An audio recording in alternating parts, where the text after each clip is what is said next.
like to welcome you back. Well, today we're going to talk about the world outside our little bubble. What was going on around us as we busily moved our grains of sand from NorCal to Salt Lake. No one is an island, and our little crew was no exception. Although the only thing we dealt with was cannabis, lots of other people in our 6 degrees of separation were into more nefarious activities. Jeff and Aaron's distributor became a target of DEA because one afternoon, after staking out their distributor's house, they arrested him.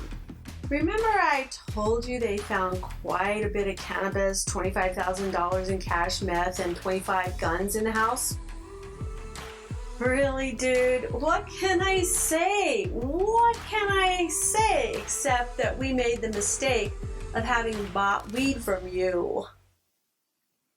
That was the sticky string that pulled us into the net. That and the lies Aaron told them. I've talked about that too many times too. As you can imagine, at the time when the distributor was arrested, our crew hit the mattresses. But after a while, things got quiet on the front. None of us could pay our bills. We had all kinds of excess product lying around, which was a huge wasted investment.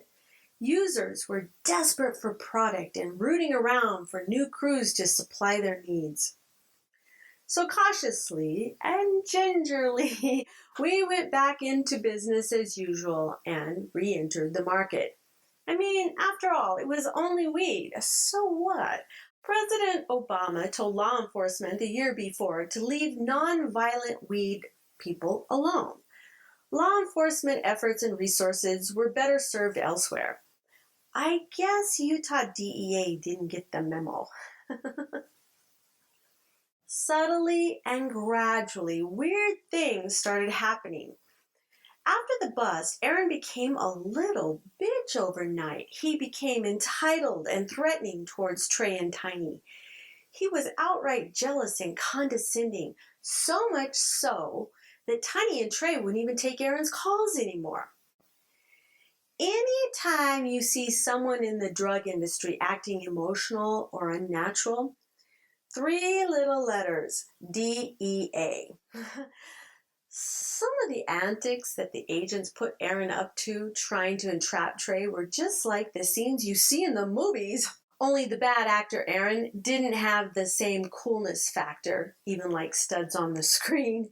Christmas Eve, Aaron coincidentally ran into Trey in a grocery store in Salt Lake City. Right there in the grocery store, Aaron publicly picked a fight with him. He accused Trey of stealing his rosary. Trey was incensed and nearly punched Aaron in the face before somebody stepped in and stopped it. Trey took the bait, but the manager kicked them both out of the store in the nick of time. Aaron lost his nerve to finish it out in the parking lot and walked away, which is kind of funny because wasn't that the point, to entrap Trey? I guess Aaron wasn't willing to take one for the team. In another bizarre encounter 6 months later, Aaron called our older son, feigning interest in asking about the wife and kids and how they were doing. Awkwardly, he finally got around to asking what kind of truck Trey was driving these days.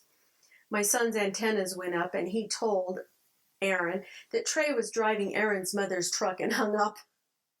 A year later, Aaron once again stalked Trey up in Fortuna, California at a restaurant and tried to start another public fight. That physical fight was averted also. Such a close call to yet another entrapment. Get Trey to react so he'll also be arrested, interrogated, and then extorted. Looking back at it now, I can clearly see that Aaron was trying to cut a deal with DEA by bringing home a bone. He kept trying to get Trey and Tiny to do things that break the law so DEA could swoop in and arrest our crew. That way, the next crew to go down could feed the machine. DEA and FBI are notorious for creating crime, not solving it. Aaron was nothing more than a puppet. DEA was pulling his strings behind the scenes. The plays Aaron tried were downright silly and immature. Because the incidents were so few and far between, we told ourselves that Aaron was upset that his distributor had ruined their business and he was just jealous. Aaron was kind of naturally moody and jealous anyway, so it didn't seem that far out of character or that big of a deal at the time. But, like fools, we didn't pull in our horns and get out of the business for good. The money was too good and we all needed to make a living, and as you know, ultimately Aaron and his crew snitched out our crew and we were busted 4 years later. Some of you may understand our predicament, but most of you don't. To be sure, 2020 is great hindsight, but for those of you who don't understand these seemingly foolish actions, I'll explain it to you. When we were hauled into court for the weed charges, Bob's first parole officer was so insulted that he had barely been off probation the first time around, and now here he was and involved in illegal activities again. Like the old saying goes, people who have nothing to lose become very dangerous people. When Bob was stripped of his law license and his name was trashed all over the internet, 99% of employers, banks, and landlords do background checks. There's very little places to turn. The street comes nipping at your door very quickly and desperation sets in. Bob was very lucky that he was able to work in my law office as a paralegal, but it didn't pay a living wage. Between the two of us, we were barely able to afford a ghetto one-room apartment. The attorneys around him treated him less than and ridiculed him behind his back, took advantage of him because they could. All he could do was have gratitude that they had even allowed him the privilege of working for them. It was very psychologically damaging, demoralizing. When people in your culture and in the prison industry treat you like you're scum, you begin to feel terrible about yourself. The judges and prosecutors impose lifetime fines on felons who can barely get by, let alone pay these impossible fines. That way, they can keep their thumbs over people forever. I remember when Bob got out of prison the first time, his glasses were broken, but he had a $200 a month fine he had to pay the DOJ for restitution. He taped the glasses together because we simply couldn't afford to buy a new one.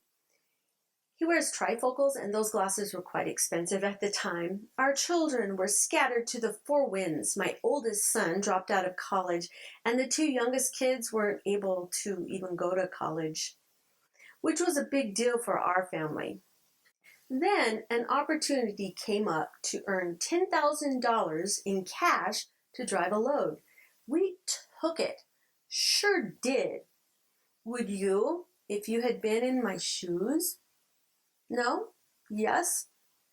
I hope you never have to find out. Tough talk is easy. It's doing it that's hard.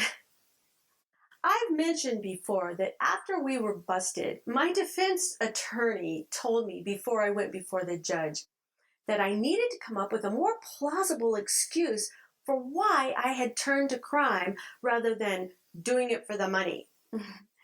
The real reason just wasn't going to go over with the judge. No, sir, he told me. Judges tended to hand out a lot harsher sentences if that's your reason for dealing in illegal substances.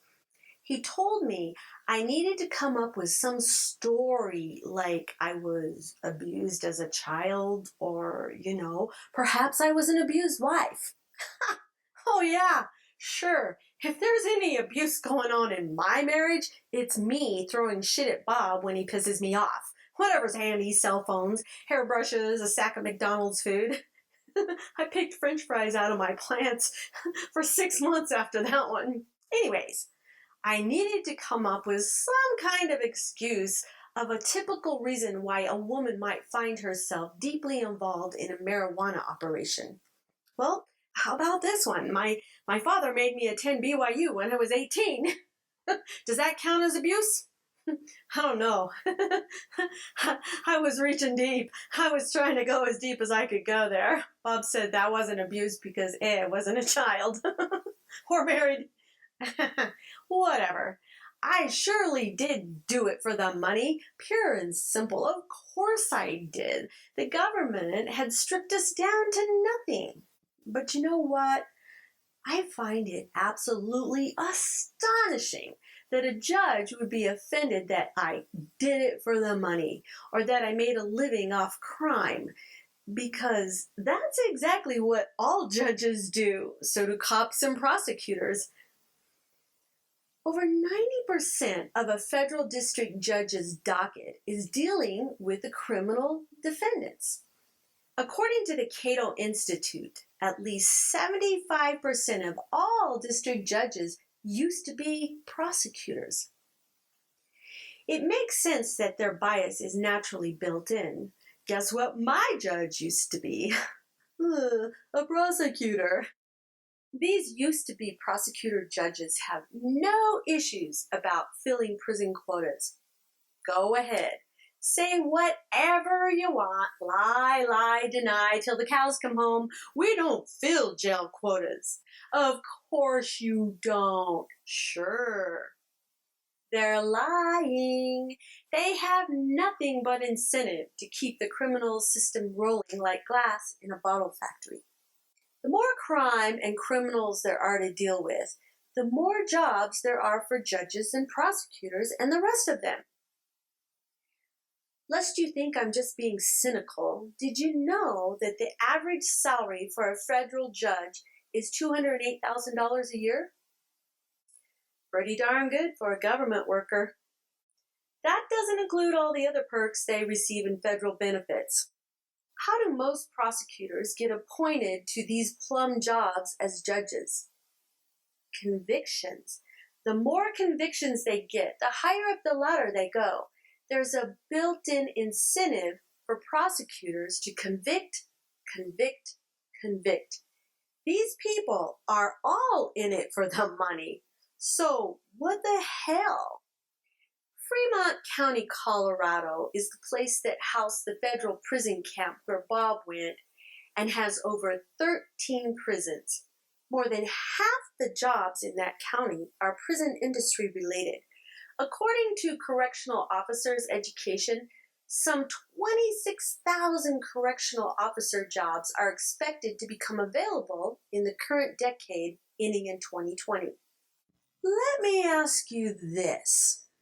What would these government employees do if all of a sudden incarceration plummeted to only violent, hardcore criminals? Rapists, bank robbers, pedophiles, etc. What would happen to the economy in Fremont County, this county, if 2/3 of prison industry employees were laid off? Would it be worse than the American car manufacturing downturn if the entire prison industry was cut by 1/3? I told you before that the 2016 FBI stats say that 1 in 3 Americans have a record. Let's stop and consider that. 1 in 3 people. Researchers Peter Wagner and Wendy Sawyer look at it this way.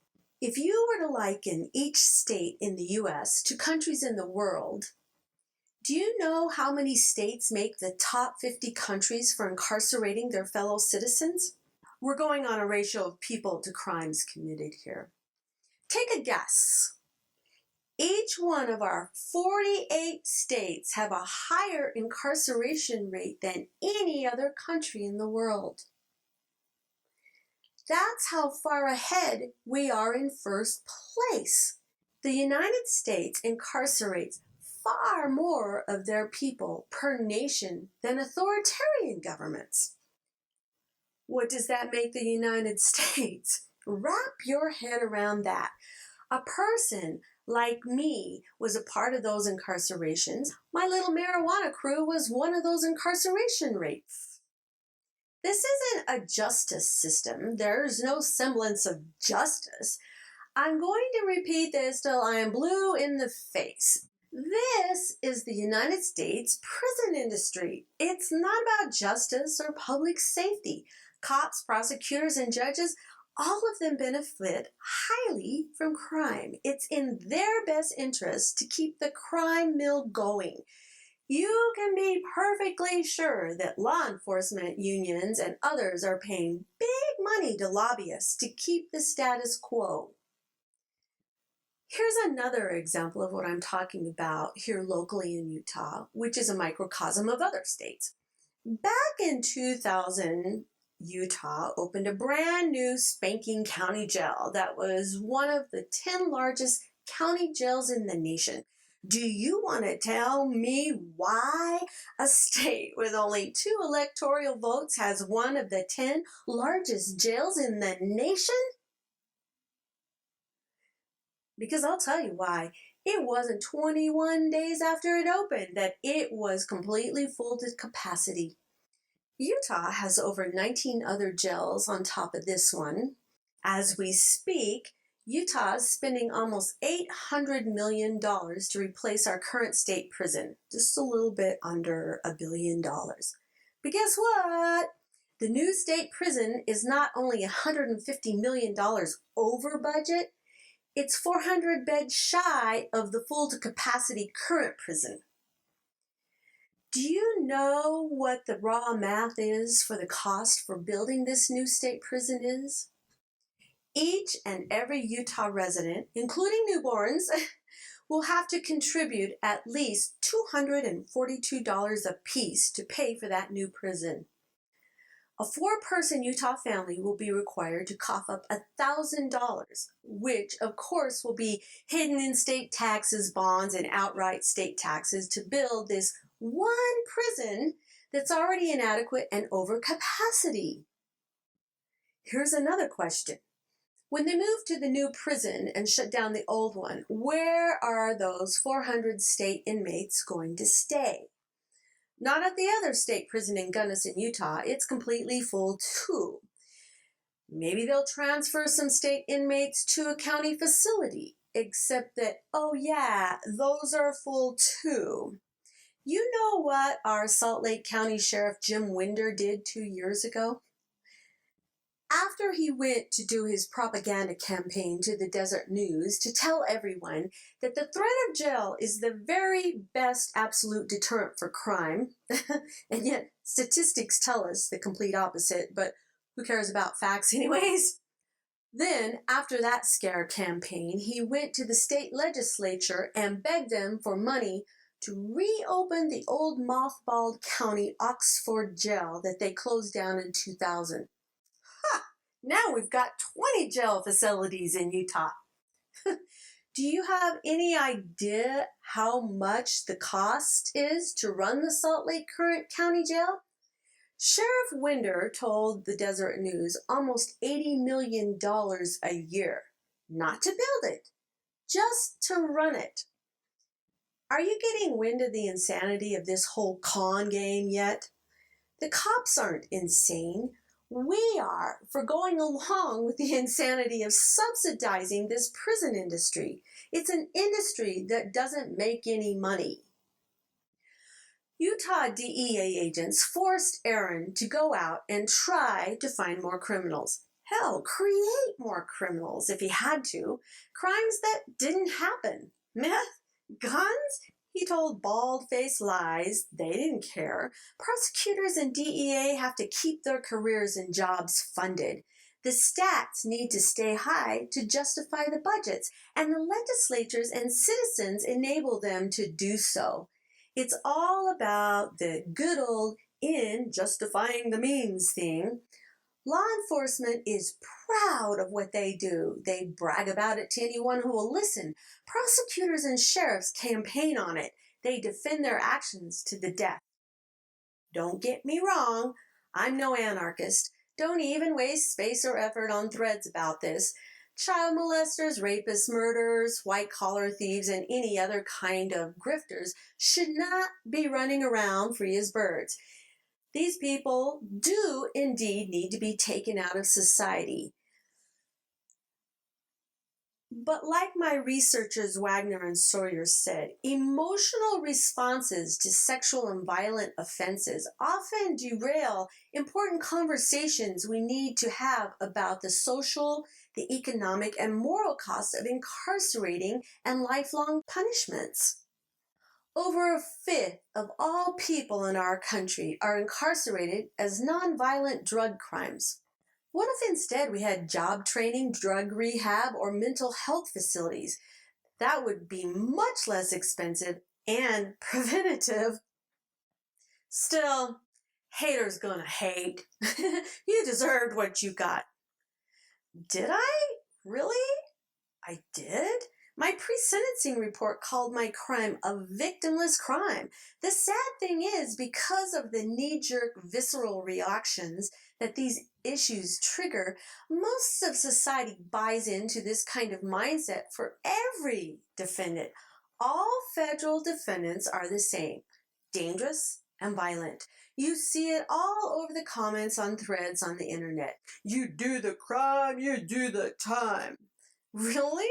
For running a weed operation, I deserve to be stripped of all my possessions, savings, and home, thrown into the streets, because that's exactly what happened. Bombed so hard that our whole family was scattered and helpless?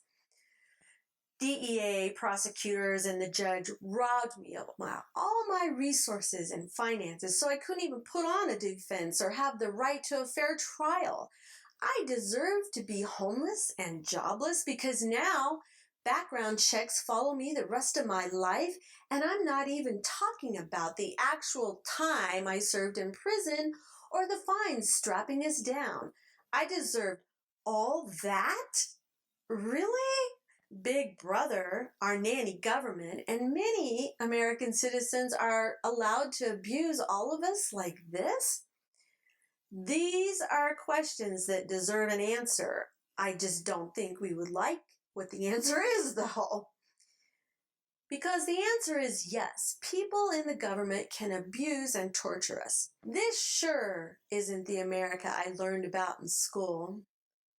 What kind of dark age Machiavellian thing is going on here in this country?